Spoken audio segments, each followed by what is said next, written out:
అగ్రికల్చర్పై అపారమైన ప్రేమతో కష్టాలను జయిస్తూ విజయాలను అందుకుంటున్న రైతులెందరో మన చుట్టూ ఉన్నారు. నేల తల్లిపై ప్రేమతో సాగుకు కొత్త నిర్వచనాలు చెప్పే అన్నదాతల విజయగాథలు అందరికీ స్ఫూర్తిదాయకం. అలాంటి అసాధారణ కథనాల సాగుబడి స్టార్లోకి స్వాగతం.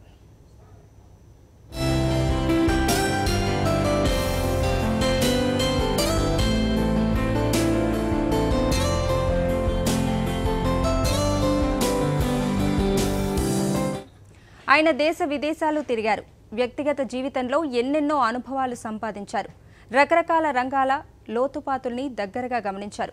వాటిలోని మంచి చెడ్డలను అవగాహన చేసుకున్నారు. ఎన్ని పనులు చేసినా, ఎంత అనుభవం సంపాదించినా ఆయన మనసంతా వ్యవసాయంపైనే. రిటైర్మెంట్ వచ్చిన తర్వాత తనకంటూ ఒక వ్యవసాయ క్షేత్రాన్ని ఏర్పాటు చేసుకోవాలని తప్పించి అందులో విజయం సాధించారు.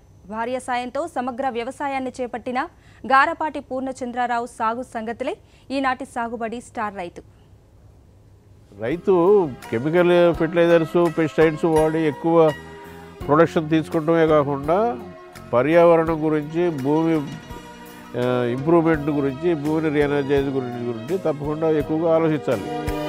రైతు వ్యవసాయంలో తనకు కావాల్సినవన్నీ తనకు తానే తయారు చేసుకోగలగాలనేది మా ఆశయం, ఉద్దేశం. భారతదేశంలో వ్యవసాయదారులు అభివృద్ధి చెందాలి అంటే స్కిల్డ్ లేబరు చాలా అవసరము. రైతుకి పంట ఎంత అవసరమో పాడి కూడా అంతే అవసరం. వ్యవసాయం ఏ దేశానికైనా అతి ముఖ్యమైనటువంటి ఫండమెంటల్ రిక్వైర్మెంట్.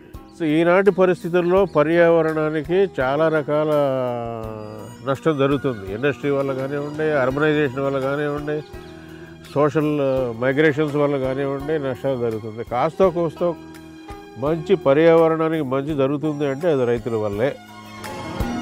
ఇతని పేరు గారపాటి పూర్ణచంద్రరావు, జిపి రావు.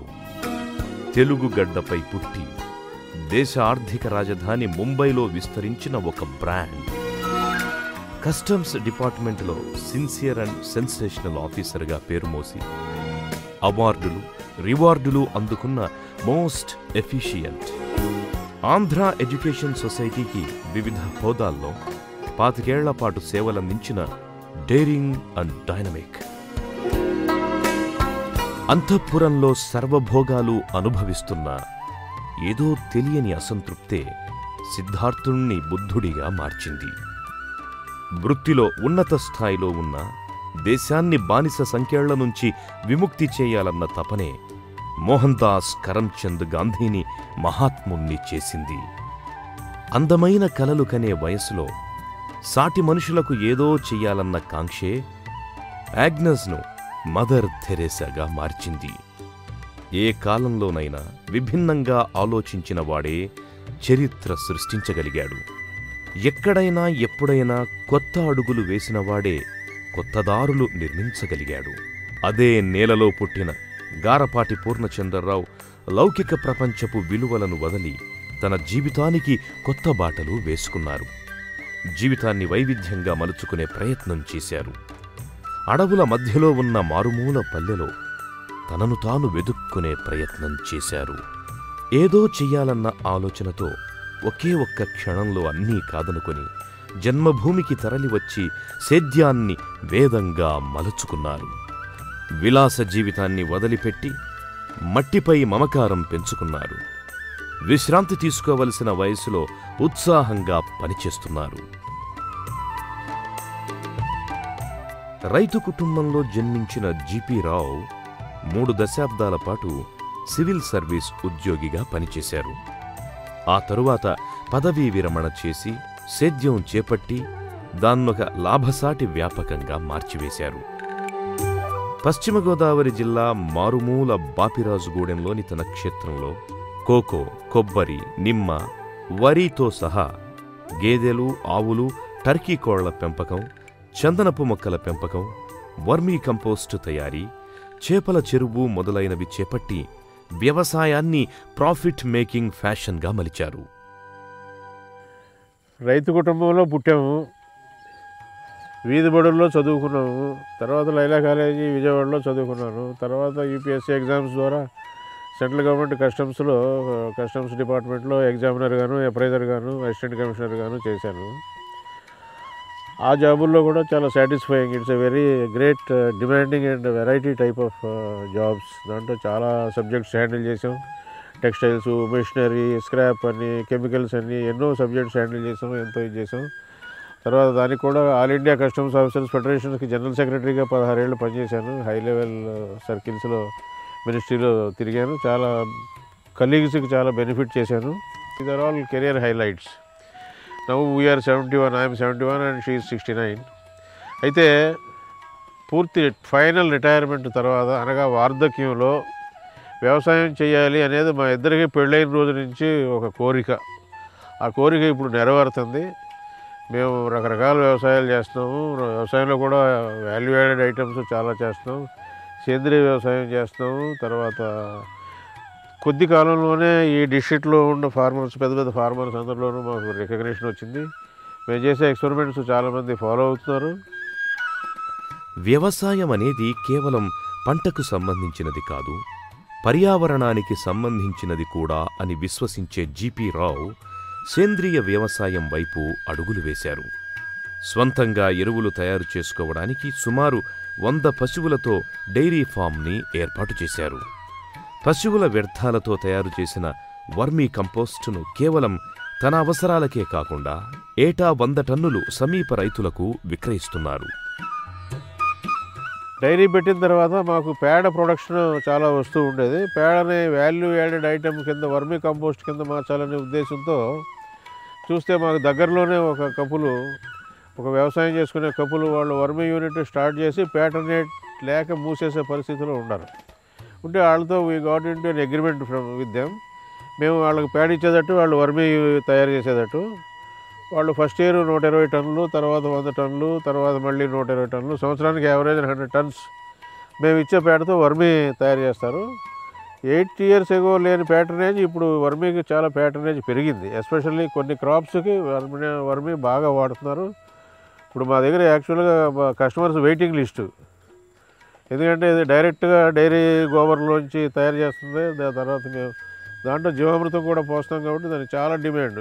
మా వర్మీ కంపోస్ట్ యూనిట్కి వెయిటింగ్ లిస్టు కస్టమర్స్. దీనివల్ల సంవత్సరానికి 4-5 లక్షల రూపాయలు నాకు యాడ్ ఆన్ ఇన్కమ్. దాదాపు 60 ఎకరాల్లో సమగ్ర వ్యవసాయం చేస్తోన్న జీపీ రావు 30 ఎకరాల కొబ్బరి తోటలో కోకోను అంతర పంటగా వేశారు.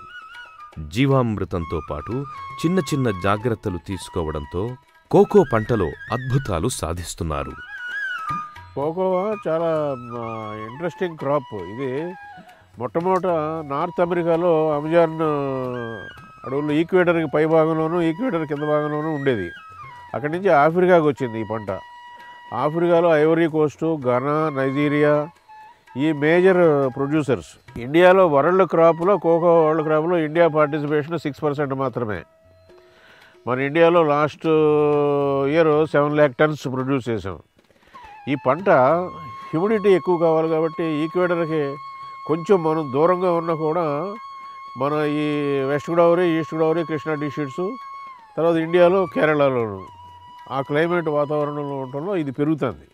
యాక్చువల్గా ఈ 3 జిల్లాల్లోనూ క్యాడ్బరీ వాళ్ళు 1960 నుంచి క్యాడ్బరీ కంపెనీ ఇంట్రడ్యూస్ చేసింది ఈ క్రాప్. మొట్టమొదటి కోతులు వస్తున్నాయని పెద్దగా రైతులు లైక్ చేసేవాళ్ళు కాదు. కానీ ఇప్పుడు మంచి ఆదాయం వల్ల ఇది మంచి ఇంటర్ క్రాప్. కొబ్బరికి దీనికి మంచి అవినాభావ సంబంధం.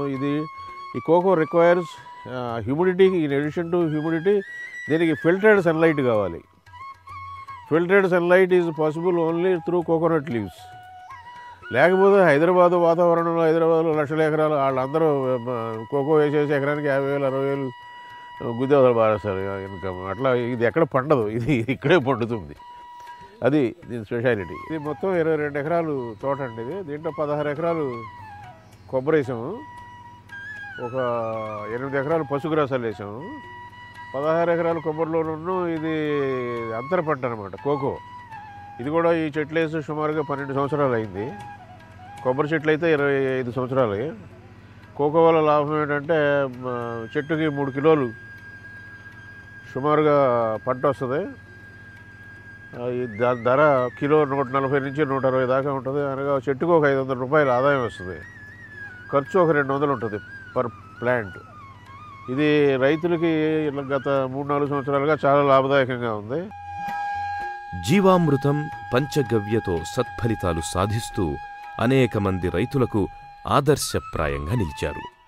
ప్రత్యేకించి జీవామృతం చేలకు, పంటకు, అంతిమంగా రైతుకు ఎంతో సహాయకారిగా ఉంటుందని చాలా నమ్మకంగా చెబుతారు. చాలా తక్కువ ఖర్చుతో రైతుకు ఎంతమాత్రం భారం కాని జీవామృతం ఉపయోగాలు తెలుసుకొని వాడుకుంటే రైతులకు పెట్టుబడి ఖర్చులు చాలా వరకు తగ్గుతాయని జీపీ రావు చెబుతారు. ఇప్పుడు కనపడే తొట్లు జీవామృతం తొట్లు అండి. ఈ తొట్టులో జీవామృతం కలుపుతాం. జీవామృతం అంటే ఏంటంటే నాటావుల పేడ, నాటావుల మూత్రం, నీళ్లు, 5% బెల్లము, 5% శనగపిండి వేసి 48 అవర్స్ ఈ తొట్టులో నానబెడతాం. నానబెట్టాక దాన్ని మొక్కలకు పోస్తాం. మొక్కలకు కానీ లేదా పశుగ్రాసాలకు కానీ లేదా చేపల చెరువులో కానీ ఎక్కడ అవసరమైతే అక్కడ పోస్తూ ఉంటాం. దీనివల్ల ఉపయోగం ఏంటంటే మేము గత 4 సంవత్సరాలుగా ఈ కోకో చెట్లకి పోస్తున్నాం, కొబ్బరి చెట్లకు పోస్తున్నాము, నిమ్మ చెట్లకు పోస్తున్నాము, పశుగ్రాసాలకు కూడా పోస్తున్నాం. ఇది భూమిని రీఎనర్జైజ్, భూమిలో మనం కెమికల్ ఫెర్టిలైజర్స్ వాడటం వల్ల పోయినటువంటి లైఫ్ని అందరినీ మళ్ళీ రివైవ్ చేస్తుంది. బ్యాక్టీరియా ఇంట్రడ్యూస్ చేస్తుంది అన్నమాట. యాక్చువల్గా మనం దీంట్లో పేడలో, ఆవు పేడలో ఉండే బ్యాక్టీరియా మైక్రోబ్ లైఫ్ ఈ కల్చర్ ద్వారా డెవలప్ చేస్తున్నాం. ఈ డెవలప్ అయింది తీసుకెళ్ళి చెట్లకు పోస్తున్నాం. చెట్లకు పోయడం వల్ల ఏంటంటే ఈ బ్యాక్టీరియా అంతా ఎర్త్లో ఎంటర్ అవుతుంది. ఎంటర్ అయ్యాక అక్కడ అది మళ్ళీ పెరుగుతుంది అనమాట. అందుట్లో మనం ఇంకా పేడ తదితర ఎరువులు వేయటం, మామూలు సేంద్రియ ఎరువులు వేయటం వల్ల ఇది సబ్సాయిల్ లైఫ్ని బ్రహ్మాండంగా ఇంప్రూవ్ చేస్తుంది. మేము ఈ సంవత్సరం అసలు కెమికల్ ఫెర్టిలైజర్సే వేయలేదు, పెస్టిసైడ్స్ వాడే అవసరమే రాదు అసలు. తర్వాత world average per plant 2 kilos cocoa. ఇప్పుడు మేము ఈ 4 yearsలో మాకు 3 kilos పర్ ప్లాంట్ 10 years ప్లాంట్కి తీస్తున్నాం. మనం రైతుగా ఏంటంటే దీన్ని మనం ఎంకరేజ్ చేయాలి, రైతులు దీన్ని ప్యాటర్నైజ్ చేయాలి, దీని అవసరాలు గుర్తించాలి. ఇక వ్యవసాయంలో తాత్కాలిక ప్రయోజనాలు, దీర్ఘకాల ప్రయోజనాలుంటాయని అంటారు అభ్యుదయ సృజనాత్మక రైతు గారపాటి పూర్ణచంద్రరావు. అలాగే పాత కొత్తల మేలు కలయికగా సేద్యాన్ని చేయాలంటారు. ఆయన చెప్పే ఇలాంటి అనేక మేలైన విధానాల్ని చిన్న విరామం తర్వాత చూద్దాం.